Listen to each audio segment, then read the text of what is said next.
Chef Brandon, that's a difficult question. All right. Chef Brandon is passionate. Chef Brandon is a father, a friend, a risk taker, a passionate risk-taking biscuit maker is what I would say. I love food. Food is my life. I love humanity. I love people. And so all of those philosophies in my life, I kind of inject into everything I do, whether it's the people around me, the culture of our restaurant, and everything that I put into my food. I got into cooking really by, I would say the first memories of that was through my family. My family have owned restaurants in Berlin, Germany. My grandmother owned this really cool B&B in Ticino, Switzerland. And they made grappa, and she used to cook all the time. And she still owns a restaurant in Florida, which is like a continental European. So like when I was a little like baby, I found myself like beside my aunts, my mom, my grandmother, just watching what they do. I was just spending time with them, but naturally like you would have to help out. And so that's originally where I got my inspiration from. This was our family's way of life. It was restaurants for the last 5 generations. And if you wanted to spend time with one another, you had to work in the restaurant. Very different, but I loved it. I gained an appreciation for it. And you know, for me now with being a chef, I look back on all those memories and it gives me inspiration for what I do now and the food that I create now. But you know, it's some of those memories like, you know, I would watch my grandmother. She used to make this amazing salad dressing, and at that time I didn't know what emulsion was. And during those times, I don't even know how old I was. I was like a little lad. And she would be making emulsions. My aunt would be making mother sauces. My mom used to make biscuits. My mom cooked all the time. My grandmother butchered meats, veal, made pie. So I was kind of ingrained in this, and it was a way of life for us, and it intrigued me. And so in order to spend time with them, you found yourself in the kitchen. You would help out, you know, wherever they needed help on a busy Friday night. And I look back at everything that I learned from them, and then hearing about my family before that. You know, my great-grandfather that owned a restaurant on Unterden Linden in Berlin, Germany, and it was like a really legit spot in the 20s. You know, and I'm gonna give you another example. You know, I had a cousin reach out to me on Facebook. And his family have been baking breads for over 100 years, and that's their way of life. And so it's really cool just seeing all this heritage, seeing all this history. And I actually did a dinner at the James Beard House as a salute to what I learned from my family. And it was called Nourishing the Past. And it was like, I went on this crazy adventure just discovering who my family was, what they did, how food affected them in their lives, you know, during World War II, and how that affected like the cuisine that my family started cooking. And those things are important to me. Those things that I will take to the grave with me. Those are the things that I'm gonna teach my kids. And every time, you know, I read the stories, hear the stories, my grandmother tells me about them, it just inspires me like crazy. One of the things my grandmother just gave me a few years ago was one of my grandfather's sauce charts. My grandfather was like an amazing saucier chef, and people would like beat down his door for his recipes on his sauces because they were like so legit. And it's amazing. I don't know how old this thing is, but he's got notes scribbled on the back of it. When he was climbing the ranks, you know, he traveled the world, different kitchens that he worked in. And so, you know, sometimes I try to get inside his head, like what was going through his mind, what was he cooking, what was the inspiration behind the things that he did. And it's fun. You just get completely wrapped up in it. I didn't really get into professional cooking until I was 17. So I'd always done it growing up, and I think I developed a solid foundation learning from them in their restaurant. But when I was 17, you know, I was a really mischievous kid, all right? And so I was at a weird turning point in my life, I would say a crossroads.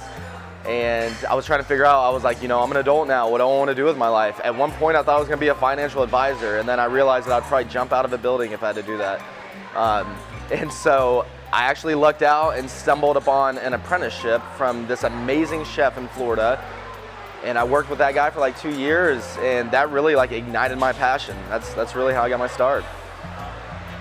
So here's what I would recommend to any culinarian getting out there is, first figure out, I think a lot of times people have this idea of what the restaurant world is like or what being a chef is, and they're like, oh, I'm gonna be a rock star right when I get into it. Well, sometimes that happens, but like that's not the reason why you should get into it. You should get into it because you're passionate about it and you love it. And so I would say, if you don't have a foundation in culinary arts, you need to go get a foundation, and by that I mean enroll in a culinary school. You learn a lot by staging and apprenticing and just working hands-on in restaurants, and that's kind of the route I went. And you can get a solid education that way, but I would totally recommend having a foundation first. So there's no wrong answer there, I would say, but to be honest, like I didn't go to college myself. It was self-study, it was apprenticeship. It was the European way of doing things, just like my family did. They didn't go to school for it.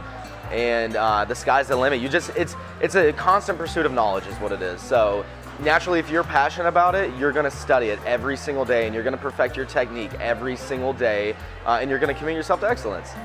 And that would be the biggest advice I have. Being a chef, you are an artist. You totally use all of your creativity, and with that, if you have those creative traits, those artistic traits, you struggle sometimes balancing it all. And so, for instance, if you're feeling inspired by something, all right, so the way that I work is that, you know, if I'm tasked with something, with to like recreate a new dish, I lock myself away from the world and like get in my zone. My team calls it the Frohne zone that I get into, and they know like I'm deep in thought. And so you have to balance that with actively engaging and leading a team. And I'm going back to a lot of people in my family were humanitarians. And so I just have a general love for people and getting to know them on a personal level. And that's one thing that's cool about Holler Dash that we've created is a really amazing culture. And so we encourage people to be themselves. Everybody has a personality, all right? And that's what we look for. We don't want to put people in a box because everybody's so unique and they bring something to the team. And we strive so hard as a leadership team in this brand to just continue promoting that, building that, and making our team members feel like they're at home, like they're part of a family. I've once set a stove on fire, and people hated me for that. Not the most glorious. Once almost sliced my finger off on national television on Food Network Chopped. Not the most glorious moment. Glorious moment, James Beard invites, hands down. It's, you know, for my family, you know, for me being a 5th generation chef, I have children myself, so it's really important that I teach them about the heritage in our family. And I want, hopefully they pick it up one day, but going to the James Beard house, for me, it was just like so emotional because, you know, people dream of doing this and there's so much history that has been in his house cooking, and you get to sign this little chef co that gets locked away and your menu goes in an archive. And so for me, I was like, you know, if my kids do decide to do something, they'll have like an archive that they can look back on one day and be like, holy cow, like Dad totally cooked here, now I want to cook here, and hopefully it inspires them. All right, Holler Dash is a biscuit focused restaurant. So we say it's a biscuit house, which means we have 11 crafted chef biscuits or chef driven biscuits. Each have their own little personality. Whether you have a salty personality or a sweet personality, I always say that we have a menu item for you. And I'll give you an example. So we do this fun little play on a strawberry shortcake, but we use a biscuit and it has this amazing Creole cream cheese and house-made whipped cream. But that's always like, you know, you get somebody in here, it's like, oh, I have a sweet tooth today. You're gonna get the strawberry dash, all right? Let the doctor fix you up. But yeah, so it's biscuit focused. We like to take the idea of this term called fine casual. What fine casual means to us is that we do higher quality food. We have a huge emphasis on the hospitality in our restaurants and sourcing, but we do that in a fast casual model, which means you can get in and out really quick and you're just getting this amazing quality food. We also have a really solid craft coffee program. So we have a local roaster here in Orlando called Lineage Roasting, and they do all of our coffee here. And then we also work with a third wave producer called Collectivo. We have amazing cold brew coffees on tap. We have a craft soda program that we developed, which is fun and unique. And we kind of take the idea of the culture of the region that we go into and the history, the food history behind that region, and we create these flavors. So Some of the things we have here is very citrus focused, since we're in beautiful sunny Florida. So we have this amazing pineapple basil soda that's just like, it's so good. And then a mango jalapeno, so that's one of the most interesting ones we have. So we make a pepper mash is essentially how you make hot sauce. Hot sauce is a huge Southern ingredient. And we love the classic Southern ingredients. And so we put our modern spin on that. And so we put the mango and the jalapeno pepper mash together, and it's like the smoky mango soda that just kind of like plays tricks with your mind and your taste buds, and it's so good. To really understand a good Southern or a good Southern style biscuit, you really have to look back at the culture. Why it was created, how it was being used, how it was made, and really, when you look back at the old Southern way of life, everybody had gardens, all right? So they raised their own food.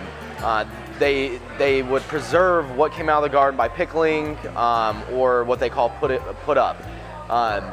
And so when you think about flour was a cheap commodity during those times, all right? And because a lot of families in the South were predominantly poor, they had to figure out how to stretch the food. They had to figure out, the cheapest way to do it. And so that's kind of where the biscuit came into play. It was a very old origin of biscuits in the Appalachian Mountains. It's called the cathead biscuit. And what housewives would do for their husbands, they had to figure out a way to feed them, and like something that was hearty, that would last, that would travel well while they're out doing what they do, And so essentially it was a flour, it was a fat, it was a liquid, and it was a leavener. And they would make this dough and they would shape it in the palm of their hand. And the old wives' tale is that they would judge it by the size of their cat's head. All right, so apparently the cats were massive back then. And they would take it and they would throw it right down in a greased cast iron. And they usually would cook that on the coals or cook it in an oven. So it really started with just the type of flour. It's soft red winter wheat flour that is predominantly grown in the South. And that wheat was a huge commodity, and it's only predominantly grown in the South. It's got a lower protein, lower gluten, lower ash, lower mineral content, which means it's a pure flour, it's a lighter flour. And that's why we have good biscuits in the South. I'm always on the go. Always on the go, whether it's in a restaurant. We have 4 restaurants, all right, between Alabama, Tennessee, and Florida. So I don't have a lot of spare time. I do meal prep occasionally. I try to eat healthy, but I kind of have this go-to meal. That's always my go-to meal. I normally eat out. I eat at a lot of restaurants because I do R&D, and I just love food. I love food. I want to see what's out there, what's new. But when I do cook, it's kind of funny. I'm a nerd with kimchi. I have a kimchi collection, all right? And my friends know that, and they bring me kimchi. And so I eat a lot of kimchi. I love fermented foods. Croque Madame is one of my all-time go-tos. Like late at night, whenever I get home, I pull out my cast iron and I make a croque madame, and I like to drape it in Mornay sauce. And it's like the most comfort meal imaginable. And after a hard long day in the kitchen and jumping on airplanes, playing hopscotch in the sky, croque madame is my go-to.